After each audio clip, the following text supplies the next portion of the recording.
So, before we get into the symptoms of 1v1 deprived Rocket League players, I want to get into why it is one of the least played game modes in the game. So before you watch this, comment if you don't play 1v1s down below and why. I'm going to try and address some of the reasons I think people avoid it, but also why I think we should change our perspective collectively about solo duels. Like many other 1v1 mains, I'm sure, I fell in love with solo duels when I started watching Johnny Boy's show match uploads on YouTube. It was a whole new world for me as a casual player, usually only queuing up when I had other friends online. The level of calculation and style some of these top players were showing had me hooked from the first moment.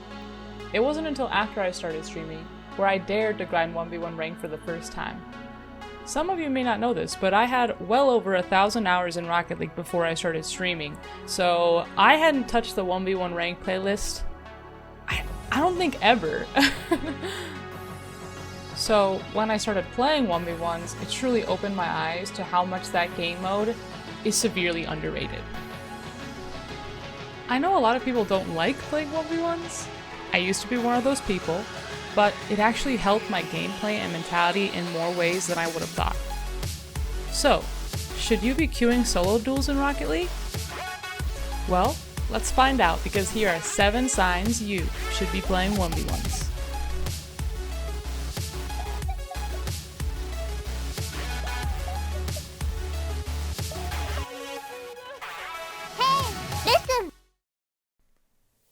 We'll start with sign number 7.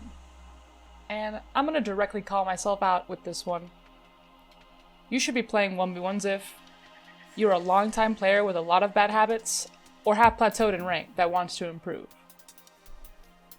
As many of you may have realized, hours definitely does not equate to skill in this game. I mean, it can, but you have to be doing the right things in those hours to continue gaining skill in an effective way. You'll hear a lot of Rocket League tutorials talk about muscle memory, and that doesn't exclude your bad habits. So you could be spending hours and hours in this game learning the wrong thing. All hope isn't lost though, and that's where 1v1s come in. There's something about making a mistake and getting punished immediately by a goal so often that makes you really try to unlearn bad habits. In my case, I went from being Gold 2 in 1v1s to Diamond 2 today, and it actually propelled me into Champ in my other game modes, without having to grind my other game modes because I was simply gaining mechanical skill and better awareness of the field and the opponent I was playing with. So if you fall under this category and you decide to start playing 1v1s, don't focus on the win. Focus on getting better every game.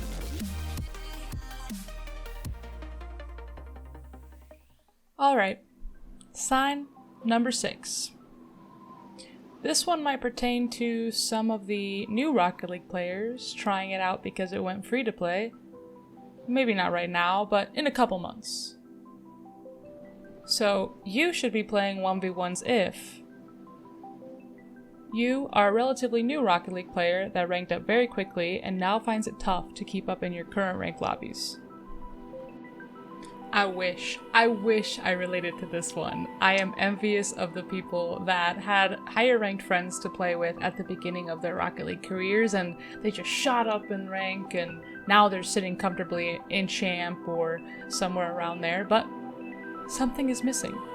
That something is usually depth in your mechanical skill and awareness. But 1v1s are exactly the place you can learn them quickly. I think these players deter themselves from 1v1s the most because they have people to play with usually, and they don't see the point in playing a mode by themselves.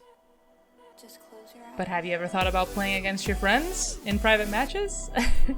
It can help you a lot to get started getting comfortable in 1v1s and having a 1v1 experience without feeling the pressure of ranked or your rank being jeopardized by your gameplay. It's also a good place to learn how to respect your opponents, which can be easier if it's somebody you know. Or it can be easier to disrespect them because it's somebody you know too. But sometimes that's half the fun of playing 1v1s with somebody you know. you can learn how to have fun playing 1v1s.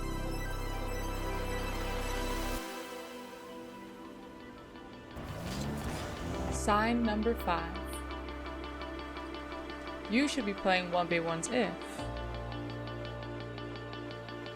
you find yourself struggling to defend in one-on-one situations in other modes.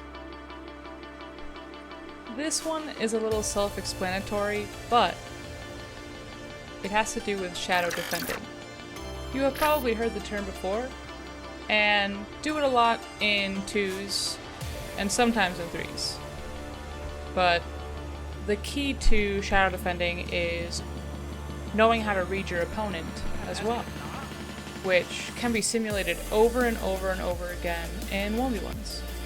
There are certain tendencies a car might have when they're about to flick the ball or when they have lost control of it, and it's important to recognize those, and I think 1v1s are the perfect place where you can practice this skill and have it be useful in other modes as well.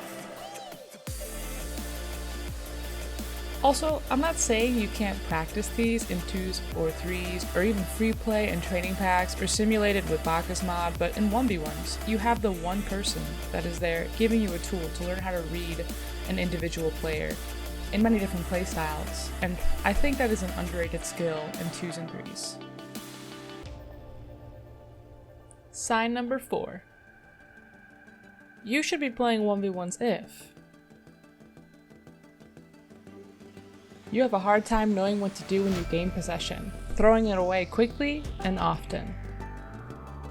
I'm probably calling a lot of you out on this one, and it may seem like something that's integral to Rocket League, you know, booming the ball, but it's something that you don't have to do all the time.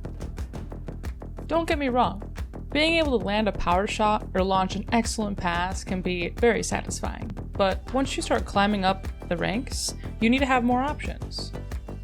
I'm referring, of course, to working on ball control.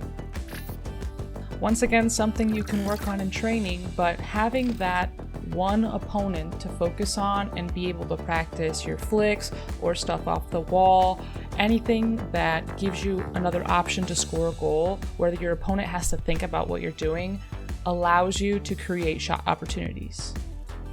Everyone's gonna expect you to boom the ball.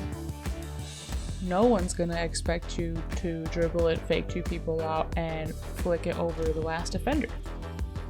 I want to shift your mindset from thinking about ranked 1v1s from being something really competitive to a training ground almost for your other game modes. Not to say 1v1s can't get really sweaty, but that's the point. It allows you to push your concentration to its limit. A game of Rocket League is only 5 minutes, but you need to be able to make the most of those 5 minutes if you want to win the majority of your games.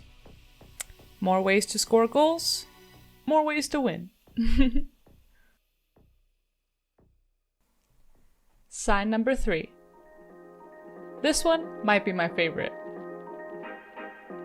You should be playing 1v1s if you solo queue team modes a lot and tend to blame your teammates' actions for your rank.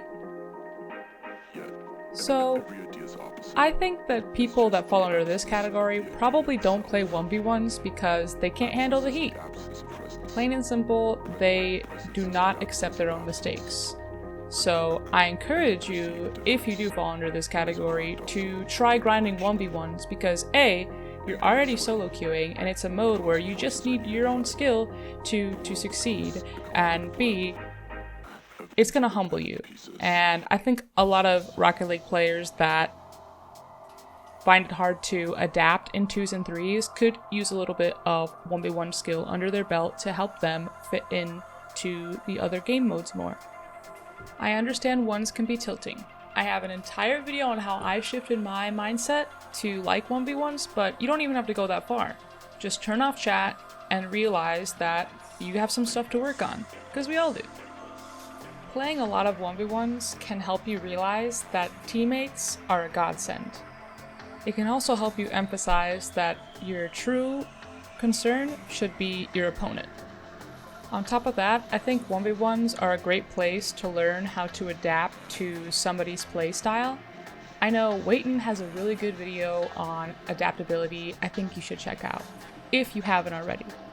Just as a reminder too, I'm not asking you guys to only play ones for the rest of your Rocket League career. Just enough ones to help you realize that 1v1 situations happen in every game mode. And we suck. The back ride doesn't work. Anyway, sign number 2. I've referred to this one a few times already, but time to make it official. You should be playing 1v1s if you talk about working on your mentality issues within gaming, but don't know where to start. I'm gonna try and simplify my 1v1 mentality video in this one sign, but basically the best way to break bad habits mentally is to fake it at first. You just have to kind of grin and bear through all the mistakes, and then eventually you will understand why you have to keep a level head when you're unlearning all these bad habits or trying to learn something new in a 1v1. First things first, I said it before, turn your chat off. Just you don't need it to be distracting you from your learning experience. Only if it's something that really gets under your skin. Sometimes I leave it on because it can be funny to watch people get mad at themselves. But otherwise, I tend to keep it off myself. So, when you start playing 1v1s, don't be so hard on yourself. Instead, just try and over-celebrate when you do something good. It can be easy to trick your brain into being positive, but it has to be a conscious effort. And finally, sign number 1. The most anticipated sign of them all, and yet it probably plagues most of the Rocket League player base. You should be playing 1v1s if you struggle with your kickoffs. That's right, 1v1s is basically a kickoff simulator. It's the whole mode. Every time you get scored on, which is a lot, or every time you score, which could be a lot if you played 1v1s, you get a kickoff right after it. It's the perfect place to work on kickoffs. You have somebody there who is countering you the whole time, and you can read a bunch of different styles every single game. You can tell I'm the most passionate about this one because a lot of times people will tell me they don't like 1v1s because of the kickoffs. Well, yeah, you gotta get good at that part of the game. You have to do kickoffs in every single game mode. I don't understand why people don't like kickoffs. I mean, that's